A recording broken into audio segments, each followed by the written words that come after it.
আজকে আমার বড় আপুর বেস্ট ফ্রেন্ডের জন্মদিন।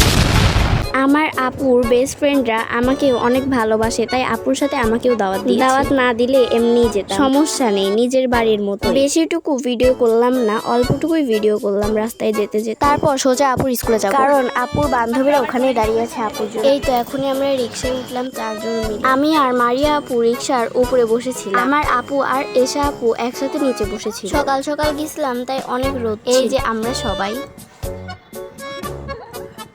ভাগ্যিস আমি উপরে বসেছিলাম, না হলে সুন্দর ভিউ তো দেখতেই পারতাম না চাঁদ। ক্যামেরা যদি আমার কাছে থাকতো তাহলে আকাশের সুন্দর ভিডিও করতাম। ছিল তো আমার বড় আপুর কাছে, তাই করতে পারলাম। তাও চারদিকে অনেক সুন্দর সুন্দর বিল্ডিং এ ফুল গাছ লাগানো। এগুলা কি ফুল আমি জানি না, কিন্তু অনেক সুন্দর লাগছিল। আশেপাশে বাড়িগুলোর বারান্দা থেকে সুন্দর ফুল গাছগুলো বেরিয়ে এসেছে। আমার বড় আপু বান্ধবী মানে আপুদের বাসায় পৌঁছালাম। তারপর ওরা আমাদের সকালে নাস্তা করতে দিল, পরোটা আর আলুর দম। খুব মজার হয়েছিল। আমরা সবাই খাওয়া শেষ করতেই দেখি আমার আপুর আরেকজন ফ্রেন্ড চলে এসেছে। তারপর আমরা আমার আপুর ফ্রেন্ড বার্থডে গার্লের বিড়াল নিয়ে খেলা করছিলাম। আসলে বিড়ালটা অনেক বেশি কিউট, অনেক বেশি মিশুক আর প্লেফুল।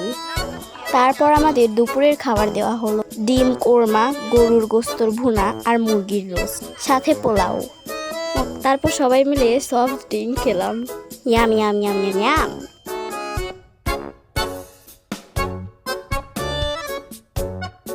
তারপর সময় আসলো গিফট আনবক্সিং করার পালা। আপু তো গিফট পেয়ে অনেক খুশি।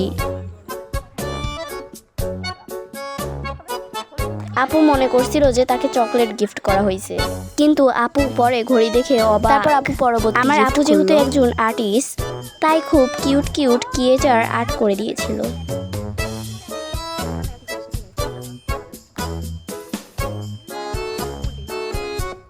তারপর আবার আপু মারিয়া আপুকে পরিয়ে দিল ঘড়ি।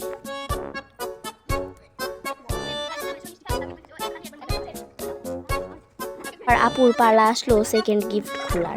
সেকেন্ড গিফট খোলার পর বের হলো একটা বেয়ার খাওয়ার গ্লাস।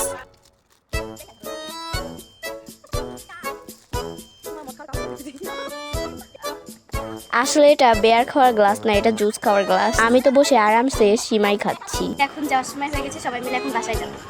এই তো সন্ধ্যা হয়ে গেছে, আমরা বেরিয়েছি বাসায় যাওয়ার উদ্দেশ্যে। হাঁটা শুরু করলাম, একটু দূর পর্যন্ত হাঁটতে হবে।